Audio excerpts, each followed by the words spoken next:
Do you ever go to a new body of water and you don't know where to start? You're not really sure what it looks like underneath the surface or what the structure is, and you're not even really sure where to start from the structure that you see on top of the surface. We're going to go over some of my favorite search baits that will help you locate those tough to find fish and get them in your kayak.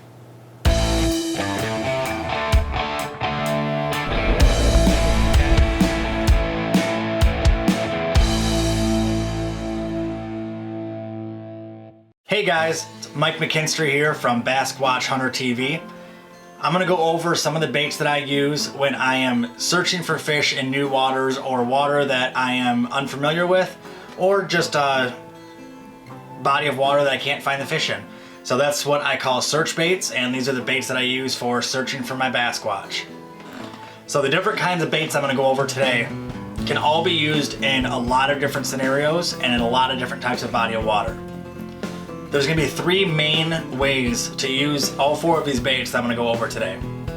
The first way is going to be the traditional way, which is a standard retrieve speed at an average depth of 4 to 6 foot. The other way is going to be working these baits in a jig style, which is more of an up and down, letting it dead fall, raising the bait up and down from the bottom. And lastly, the most important way I think that I'm going to cover these baits is grinding the bottom. So when you grind a bait on the bottom, what you're doing is you are literally taking the bait, letting it fall to the bottom of the body of water, the lowest part of the water column, and you are dragging it across the bottom of the lake so you can feel every bump, every structure, every drop off, and it'll attract a lot of aggressive fish onto your bait. So the first bait I wanted to go over is going to be the 1.5 square bill. So this is the 1.5 square bill crankbait from Burn Custom Baits. This is the baby bass pattern. So it has a good mix of dark colors with a white belly. These make a lot of noise with the exposed treble hooks that will bang against the body while you're moving it, and it also has the bearings inside to cause more rattle. So these are one of the most common crankbaits used because they are an ideal depth for most bodies of water. These go down from 4 foot to 6 foot of water depending on your line type, the water type, and your retrieve. What I like to do for the square bills, and I use this not just when I'm using it for a search bait, but also in any time of the year when I use a crankbait, this is what I go to first. What I'll do is I'll throw the square bill in about 5 foot of water. That way I know I'm gonna hit the bottom. And this is if there's no vegetation. If there's vegetation, I'll use one of the other baits on the table over here. For no vegetation, a sandy bottom or rocky bottom, what I'll do is I'll throw the square bill bait and I'll let it hit the bottom and I'll literally let it grind. I'll let the nose of the crankbait hit the bottom and I'll work it along the sand or the rocks. By doing this, I can feel every bump, every rock, every part of the structure below the surface. It also will imitate a wounded fish or a fish that is feeding. So it attracts a lot of different predator fish to your bait. You're also simulating a crawfish by working the bottom in the sand like this. So during the colder times of the year, which is the pre-spawn in the spring, and then in the fall, when the water temps start dropping, in the 50s, when the crawfish are still active, the grinding the crankbait will work really well for this. So I like doing that with the square bill, getting a good motion. Another thing about the square bill is they have a really good wobble pattern. So the tail will move in more of an erratic motion, while the nose will be a lot tighter of a pattern.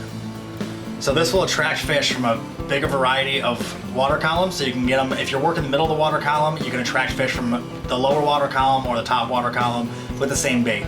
So the square bill is a very universal bait and moves great in the water. And this one in particular, the color, I think works great in the cold water because it simulates fish and also simulates crawfish. The other way you can work the square bill is working it like a jerk bait. So you can pop the crankbait where you move the retrieve, then you let it sit. We call it soaking, where you let it soak in the water and just sit in the water and sit still. Retrieve it, stop it, let it float up, and then start working it again, and then pause and let the lure float up to the surface again. Start moving it again. The stop and go motion will imitate a wounded fish and will attract a lot of fish and cover a lot of water at the same time. So that's another way I like using the crankbait. So the next bait I'm going to go over is the same idea as a square bill crankbait, where it's very universal. But this is a bait that I'll use if there's vegetation in the water. It's also a bait that I'll use if I'm working a bigger depth. So the square bill crankbait I can only use up to 6 foot of water, where this bait and the other 3 baits, or the other 2 baits that I have up here, I can use in any depth. So if it's 60 foot or 6 inches, I can use the spinnerbait. So this spinnerbait is a craw color. It's a green pumpkin color with the nickel plated willow blades, which flash black underwater. So it'll give me a good presentation of a crawfish. This one is made by Crowbar Spinnerbaits. You can message Jeremy Crow on Facebook and get some information on his baits. These are my go-to spinnerbait for the season. The way I work these is the same 3 ways. I grind it on the bottom with a really slow retrieve. I'll let it sink to the bottom and I'll drag it and feel the structure on the bottom of the water. The other way is I'll pop it like a jig, where I'll literally work it up and down the water column. So I'll let it hit the bottom, I'll pull it up to the middle of the water column and let it flutter back down and drop and hit the bottom. When I feel it hit the bottom, I'll pull it back up to the middle again and repeat the same cycle over and over. It covers a very big variety of depths, and it also gives it a really wide profile with the spinnerbait so I can attract fish from a bigger distance. The other way you can work the spinnerbaits if you have vegetation or if you're in shallow water is you can do a faster retrieve. And I call it burning the spinnerbaits. So if you burn them on top of the water, about 1 foot down, 2 foot down, you can roll these right across a weed patch, right across a drop off, and attract fish that are hiding that you won't be able to get to with any other bait. That's why the spinnerbait is a very effective bait. So on the same lines as the spinnerbait, you can go with the chatterbait. Now this was my go-to bait in the cold water for the spring and the fall. This was my go-to bait last year, and I'm going to be using it a lot this year in pre-spawn. This is the Z-Man Carolina Craw Chatterbait, 1/4 ounce. It has the coffin style brass blade, and it has the split-tailed brown trailer. And you can see with the skirt color, this one imitates a craw perfectly. So you can work this one the same 3 ways as you can with the other baits. You can drag it on the bottom and grind it against structure and cover. You can work it like a jig and pop it up and down, let it flutter. My favorite way is to do a nice, slow, consistent retrieve. About 4 to 7 foot of water, around that area, maybe 10 foot of water, the deepest, is where I like working the chatterbaits. The cool part about these blades too, and almost all the chatterbaits will do this, but the coffin style gives it a really tight vibration underwater. And it'll also give it a good water displacement where you're going to create noise under the water that'll spread throughout a very big area. So you can cover a very, very vast majority of your area with one bait. Chatterbait's a great way to do that and a great way to locate the fish. So the last bait that I'm going to go over, and this is the one that I'm going to have my pole all year long too, just like the square bill. This is always on one of my poles rigged up. This is the Lipless crankbait from Burn Custom Baits, and this one is in my signature color pattern called Bassquatch Hunter Pattern. You can get this one on Burn Custom Baits by messaging them on Facebook, so make sure you check these guys out too. These are an awesome bait because just like the square bill, they have the hanging treble hooks that'll bang against the body to create noise. They have the bearings inside that'll give it a good rattle underwater. The difference between this one and the square bill is it has no bill. So this will go to 60 foot, 100 foot, or 6 inches. You can use this in any type of water, any water clarity. You can use it in a river, you can use it in a lake. You can use this in any condition you would like. The only downfall is obviously you cannot use it in heavy weeds or heavy cover because there are exposed treble hooks. So it's not weedless. That's when you go to the chatterbait or the spinnerbait when you're in vegetation.